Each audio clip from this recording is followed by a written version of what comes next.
Welcome to another vlog. This is going to be a little bit different style of a vlog from what we've done in the past. I figured I'd do a kind of a how-to. Wanted to show you how I was making the medallions, like I gave to Goth Gloom, and they had it posted on their Facebook page. In fact, here's a picture that they put up of it. We're going to start out with a piece of 1/2-inch plywood that I've cut into a circle. It's a 36-inch diameter around the outside, and then about 11 1/4 across, roughly.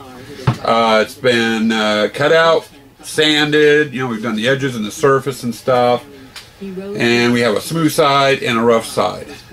I've also pre-made the skulls that we will be using. I've got one large skull, and for this project I'll be using 39 of my little skulls. Now, these are all pre-made. I do have a recipe for these, and I did kind of a how-to on it at the time that I did several years ago. It's up on my YouTube channel. If I remember, I'll put a link to that vlog in the description down below. But the whole idea of this is to mount the skulls to the plaque and build it up to make that medallion. It takes one large skull and 39 of these small skulls. And I thought I'd run you through the process, not only of applying them to the plywood, but doing the grouting, the painting, the detailing, and the gemming of the whole thing.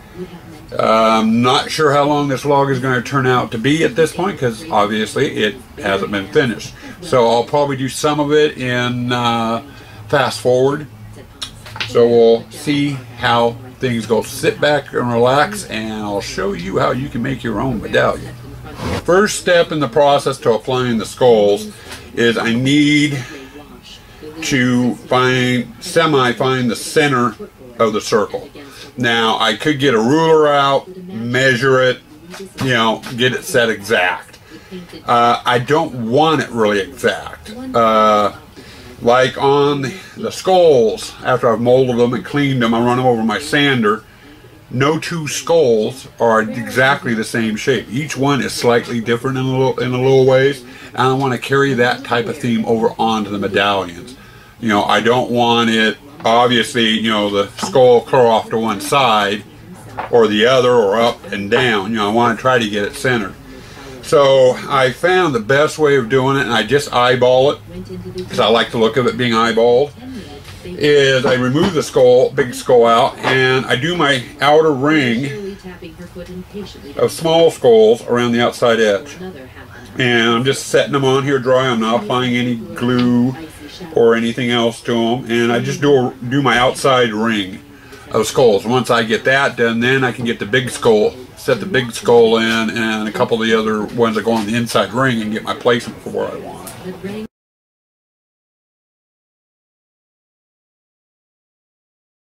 Another good reason for doing the outside ring dry on the skulls, not only to get the placement of the big skull, as I mentioned, each skull is rather unique in size and shape. On some of the rings, I can count out, you know, the skulls, lay them all in place, and they all fit. But every so often, depending on the shapes of the skulls, they, time I get down to the last one, I won't have enough room to put it on the board. It'll be sitting on top of other skulls. And I'll want to, at that point, I have to remove 3 or 4 skulls from the plaque, and I'll grind them down just slightly until I get enough room to get enough skulls on the thing.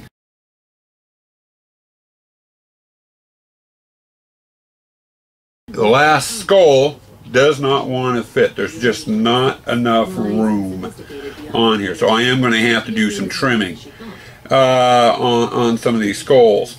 So what I'm going to do is I'm looking at the eye sockets on the little skulls, and usually on some of them one side is a little fatter than the other. There's a little bit more meat, so I'll take out 5 or 6 of them and just grind them down on that one side, put him back on here, and then that should give me enough room to get the last skull in.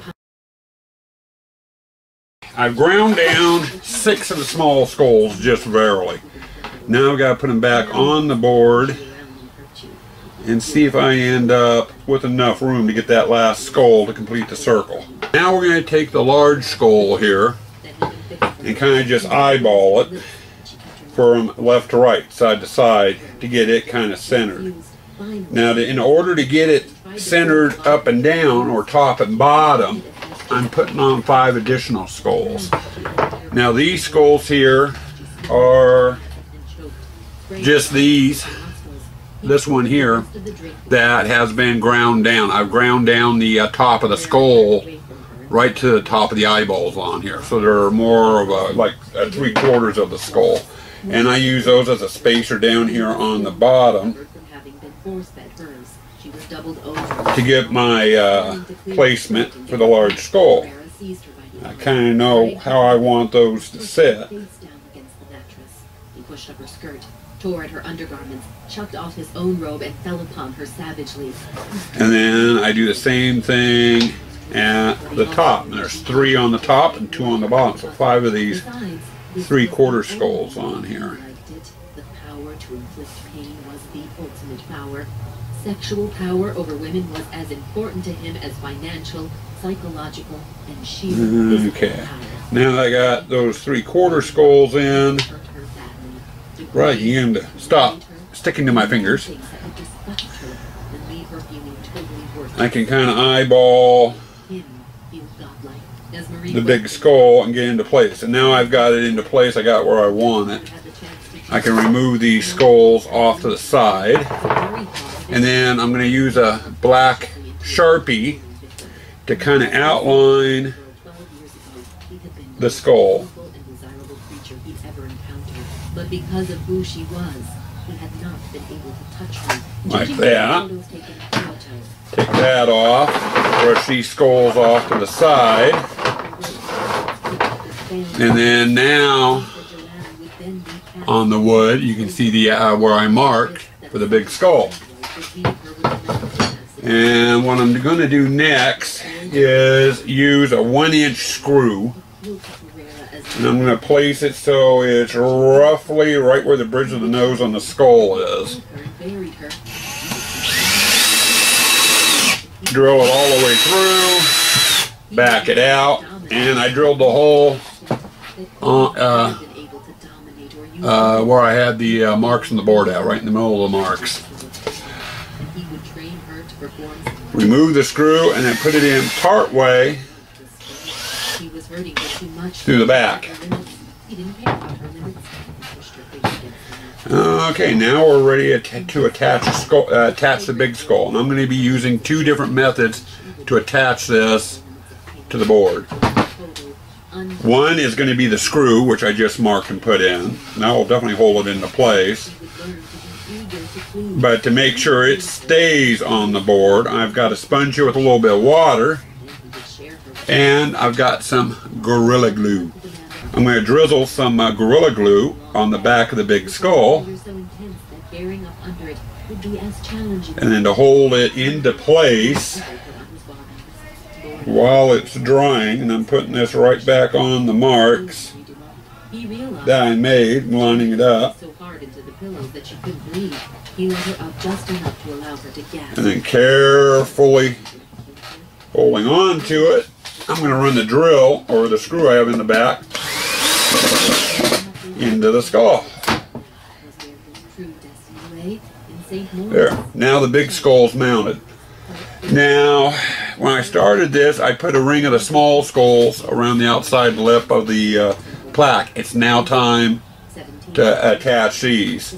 And I'm using 2 different methods on that as well. I'm using the Gorilla Glue plus a real short, and it's about a 1/2 inch long finishing nail that I'm actually shooting through the skulls. The skulls are hard enough that it can take a couple of nails, small nails going through it.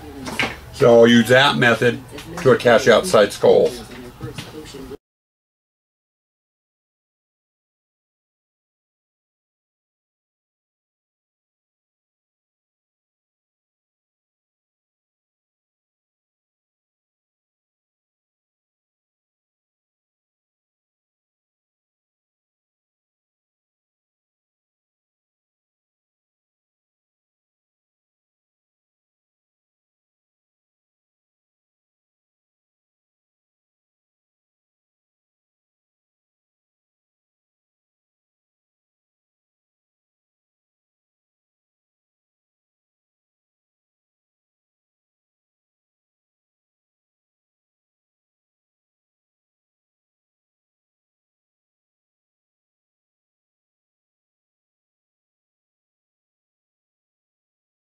Now that we've got the outside ring done, it's time to do the inside.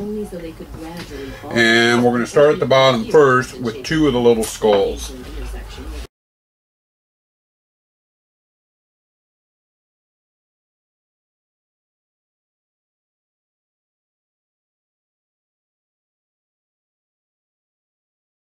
Okay, there you go. I've got 8 more skulls to put on here. I got 4 on this side and 4 over here on this side to put on. And we're going to do that next, but you know, that's what it's looking like so far. It's starting to take shape.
Shit. Okay, hold on, all coming. Okay, there you go. All finished. Now I just need to let this set off and dry. Okay, next stage. These have dried for these have been drying overnight. Next stage is cleanup on here. Now, when I adhered the skulls onto the plaque, I used Gorilla Glue. And Gorilla Glue is notorious for causing, you know, little bits of foam to stick out. You can stay away from that by not putting so much Gorilla Glue on there. Then it doesn't do that. Me, I always put an excess on there. I want to make sure things are going to stick, so I always have a little bit of cleanup. Now, to do the cleanup on these, I'm using a sharp chisel. And it's just a matter of going around and scraping the foam off. And I got to do that around each of the skulls.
Okay, I've gone through and got them all cleaned up, and now it looks a little cleaner.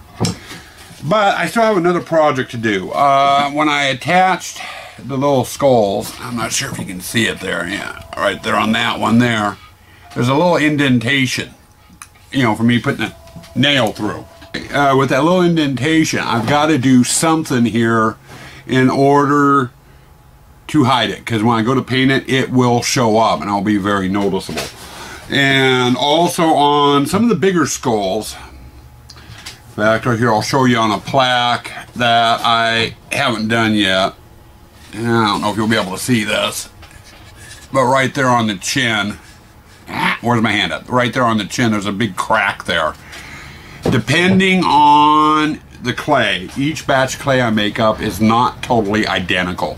Some are a little bit more drier, others are a little bit more wetter.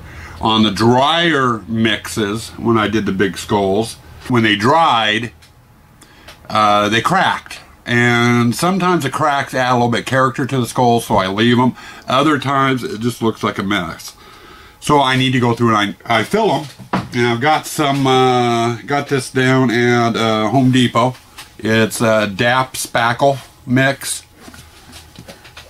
And I'm going to go through, fill the little indentations on the little skulls and any cracks or anything that really need to be done on the big skulls. Then we'll let these sit and dry for a couple hours. I'm going to have to come back through and do a real light sanding job on, just kind of even up seams and stuff so it's not bumpy.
Okay, this one is ready for the next stage. And we'll go back like that, so hopefully you can see it a little bit better.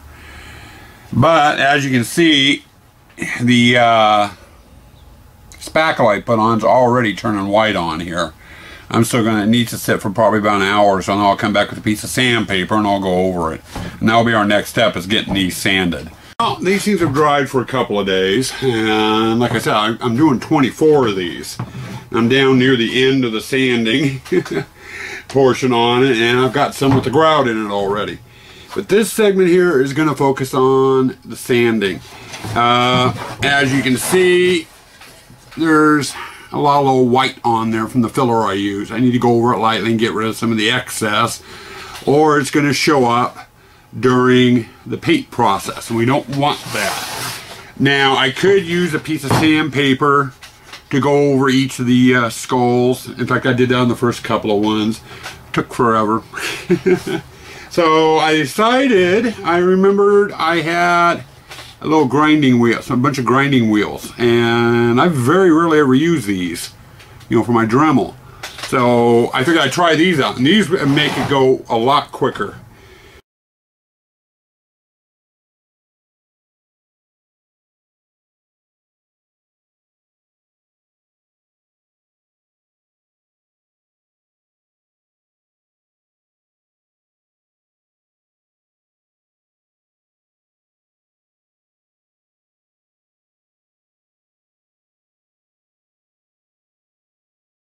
Not much to it. Now that this is ready for sanding, or the sanding's done, we can go ahead and start doing the grouting.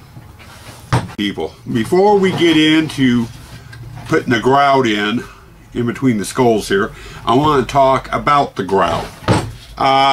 What this is another form of the papier clay. It's a different mixture than what I use to do the skulls. The recipe on this is partially one I got from Josh, aka Halloweenville, on YouTube. He has a papier clay one that he uses toilet paper for, and it's a different recipe than what I use to make the skulls. With his recipe, he uses toilet paper that you soak for a couple hours so you can break it down into its fibers. And once it's all broken down, you take it out of the water, drain out, and squeeze out as much water out of the toilet paper as you can.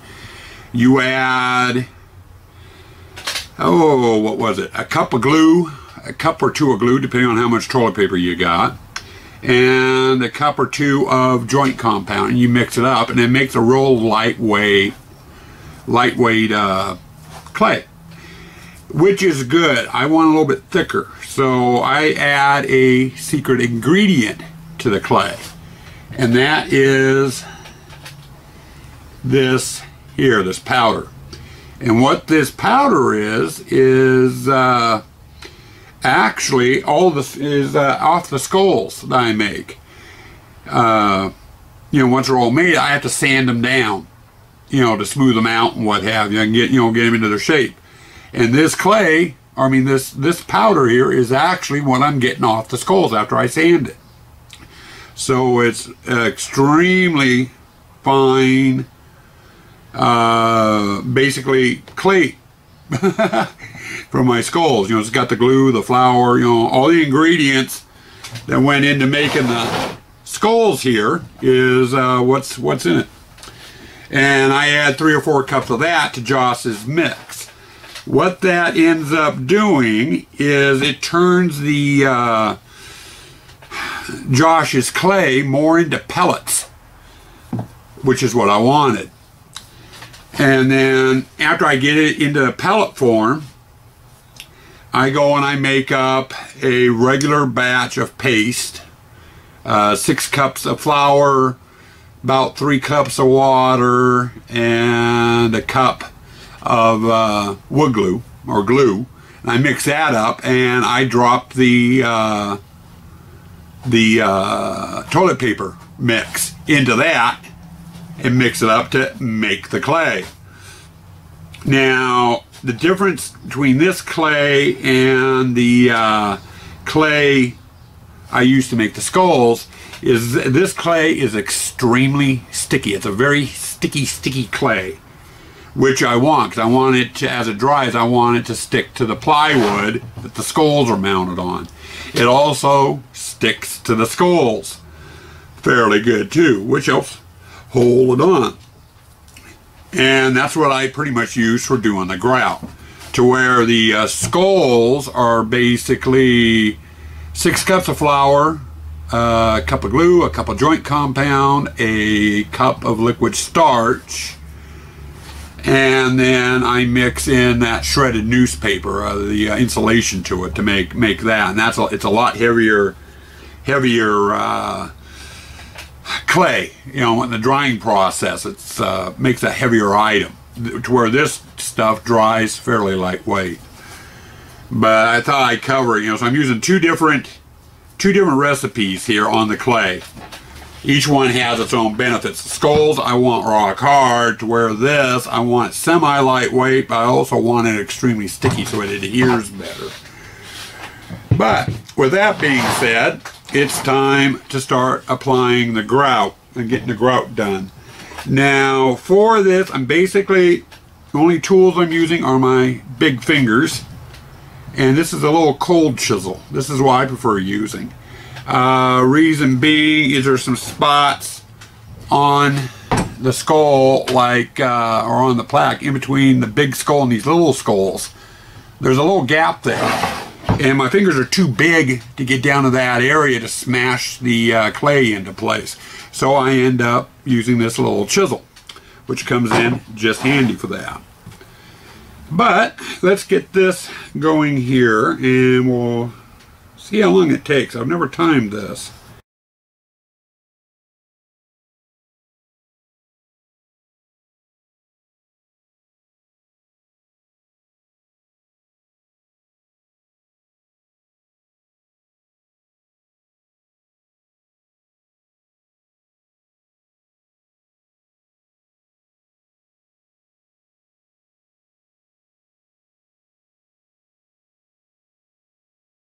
Now, as I am pressing the clay in on this, I am not trying to get it smooth. Now, I'm not sure if the camera will pick it up, but you should be able to see some indents a little bit here and some swirls and stuff in it. Once it dries, those swirls do, and you get some paint on it, do help to add a little bit of detail.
Okay, we've made it all the way around the inner space on the medallion.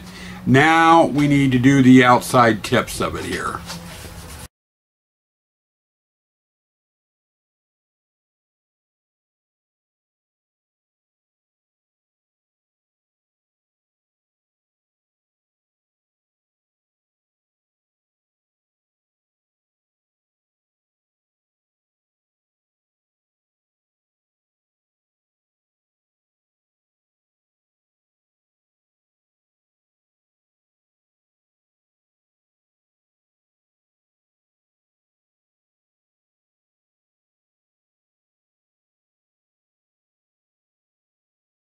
Okay, there you go.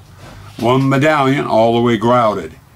Now we still have a few steps to go before this is done, but before I can do any more work on the medallion itself, I need to let it dry for a day or two. If I don't, anything else I do to the plaque is going to destroy the grout work. So we need to let the grout dry, and it takes a day or two.